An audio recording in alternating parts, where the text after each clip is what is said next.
Well, this is Oracle stepping up to become title partner, so it'll become Oracle Red Bull Racing, which is tremendously exciting because we get to utilize the suite of tools and specialist services that Oracle have. They're going to help us trackside. It's going to help us, with our fan engagement program. It's going to help us, with all aspects of what we do, and of course the new powertrains, business as well. So we're delighted with this partnership and really excited for what it brings, particularly for the fans and the experience we'll be able to offer. We've had a tremendous experience with the team over the past year, and what we were really focused on is learning and trying to understand all of the ways that a Formula One team needs the best technology to win on the track and to win in their business, and so they can be efficient and effective.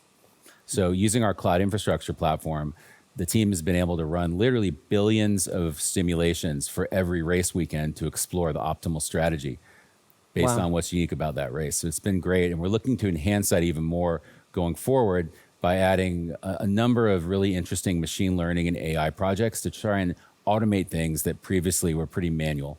Well, data is our lifeblood. So, technically being able to tap into all the tools that Ariel's just mentioned, is of tremendous value for us as we're a data-hungry, business, but also for our fans to be able to provide, a better platform, a better experience. It's going to be, fantastic for us and something we're really looking forward to. Yeah, this paddock experience is great, and I highly encourage those of you who haven't signed up already to go check it out because it's a great place to be able to get really unique content, gear, and experiences. And we're going to be adding more and more personalization and some special things that you're just going to have to check out to see. I think 2021 will go down in history of one of the all-time great years. I mean, I can't remember a year like that in Formula One where it was so close between the two drivers from the very first race to the very last. The challenge is now to build on that. Now we have that number one on the car, is to keep it on the car and defend that title, with Max, which with a brand new set of regulations is going to be, incredibly difficult. We've got massive, competition out there, but, motivation is sky high and we're riding on the crest of a wave from last year. Well, you can always learn. You're always improving. You can always learn from previous experience. But of course, with a complete new set of regulations, it's going to be all about the development, how quickly, the teams get on top of this set of new regulations. The biggest regulation change for probably, 30 to 40 years in Formula One. So development's going to be thick and fast. And of course, with the cost cap, it's got to be efficient. Well, we're aiming very much to build on what we achieved last year. So the target is to try and obviously retain the title. And the big unknown is, have we missed something with these regulations? Has another team stolen a march because of the focus and effort that went into 2021? We believe we've got a good car. RB18 is, coming to life. And seeing it, today is fantastic. So it's a culmination of a huge effort from the team and, looking forward to seeing it out on the track in anger. Because with a new regulation change, the whole philosophy of the regulations has altered from last year. So that means that every single component is brand new this year. And with it being a ground effect car, with it being designed to make overtaking hopefully easier, the cars easier to follow each other, that's changed the whole philosophy of how we design these cars. So it's a steep learning curve. It's steep for everyone. And it's a race of development between first race and the last race. Well, it grew throughout last year. And you saw the culmination of that in the teamwork in the latter races, particularly in Abu Dhabi. And, Checo in his first year, winning that race in Azerbaijan, other podiums. He's going to be, stronger and taking a step up, I'm sure, in 2022. And for Max, I mean, he was just phenomenal last year and an outstanding season for him. He dominated the amount of laps led, at 10 Grand Prix victories and, of course, the World Championship. So his confidence is going to be sky high and looking to build on those performances in 2022. You must have been massively proud of them last year. You can kind of feel that sometimes with you three together. You can see how proud you are watching on. Well, I think the most important thing was we really worked strongly as a team, and to see the two drivers working and supporting each other, to see the strength and depth that we have in the team, the way that they coped, through the pandemic, to continue to develop, the car the way that we did, and to deal with the challenges that we faced last year has really galvanized the team. And I think that we go into 2022 in great shape and are looking forward to, the season ahead. I'm just looking forward to get back in the car and start driving it. You know, to see how everything is handling. Yeah, I had a good bit of time off and recharge to go driving again. It was an intense season, you know, getting up to speed with a new team, especially the team that was fighting for the championship since race one. So there really no time for any adaptation. It was straight into it. It was really challenging, but very enjoyable. You know, we gave it all until the very last lap of the season. Well, you know, a lot is unknown about the car. So personally, I feel good. I mean, what is important is that you prepare yourself in the best way possible physically.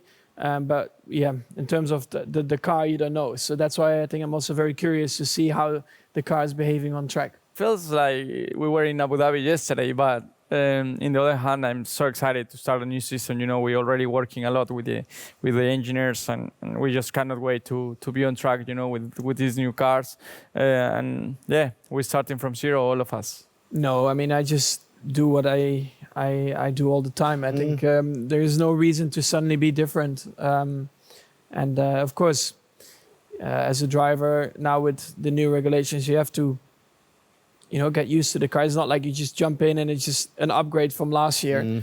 So that is going to be the biggest adaptation. But the rest, I think it's pretty straightforward. I think just to be back to normal things, you know, to have more interaction with the fans, be able to feel more their support, and that's something I'm definitely looking forward to. You know, with Formula One we've been so restricted in the last couple of years, so yeah, looking forward to that. And most of the races, you know, the fans, Formula One is growing so much around the world that I'm looking forward to all of them, really. Yeah, absolutely. I mean, it's definitely one of the highlights for me in the season. Looking forward to see what we can do there again. Hopefully they will be just as crazy as they were last year. But also, you know, like new Grand Prix coming on the calendar, always very interesting. You know, Miami. Let's see how that is going to turn out. To good racing, you know. These new regulations are set to improve the racing, and I really hope that for us as drivers, we are able to compete more during the race, to be able to follow each other a lot closely, and for the fans, you know, that we can give them great entertainment, great racing, and that will be really nice. Just getting to know the car, to be honest, because I really don't know how it's going to feel like. So I'm really looking forward to that first moment when you drive out of the pit lane and you do your first few laps. Well, the biggest change obviously is from a regulatory point of view. The car is a lot cleaner. There's not all the added bits that were on last year's car. And the whole concept of this car is to try and promote overtaking and close racing. So it's a new concept, it's a new philosophy, and it's a clean sheet of paper for every single team. I think it takes a bit of a while until you are 100% with it. I think, you know, we have a massive change of regulations with the tires as well. They're going to be different. The racing, you know, apparently we're going to be able to follow it closely. So there's a lot of things that we as a driver have to learn as a team. So definitely very interesting, these new regulations. Well, because it's new regulations, it's going to evolve very, very quickly. I mean, I think by the time we get to the first race, the car's not going to look very much like this. And I think the evolution will be very, very quick as we progress through the season. For me, actually, the biggest thing is just the view in the cockpit with these big tires. Like, to hit an apex in some tight corners is a bit more difficult. The driving, I mean, it just feels like the car has a bit less grip, but you will get used to that. That's why we have the practice days. You can get used to the sliding and locking and stuff like that. But I think, you know, it should be fine. It's just getting a bit more used to the view. Well, look, it's always exciting to go racing again. I mean, 2021 was such a massive year for us, but it's been flat out ever since, you know, with this new car. You know, and it's always exciting the start of a new season to see, you know, where do we fare compared to our, you know, competitors. It seems like only yesterday since I last saw them, but, you know, hopefully they've, you know, sobered up after, you know, the end of last year and a good Christmas and New Year. So, you know, they're looking fit and strong, so that's important. Well, it's been a very unusual process, this one. It's a huge regulation change, biggest one we've had since 1983 when the Venturi cars were banned and flat-bottom cars introduced. So the aerodynamic changes which lead as a representation to this are designed to help overtaking. So the theory is that if you create a shape where as the downforce is produced, that always kind of produces a push at the back of the car, so you get this kind of rooster tail coming up at the back. If that then backfills or side fills from underneath, then the weight from the car goes above the car that's following it.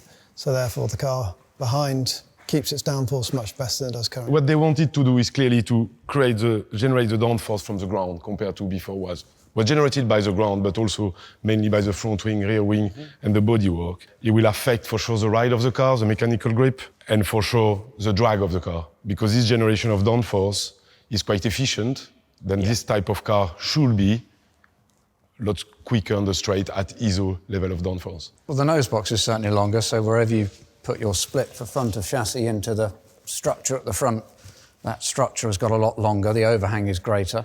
The thinking is, road relevance is that majority of road cars now have relatively big wheels, but they also come with pretty low profile tyres. We've come up on the wheel size to 18 inches as a line in the sand. It's certainly put a bit of weight onto the car. Yeah. The tyre is bigger overall, so it has a fairly significant aerodynamic effect.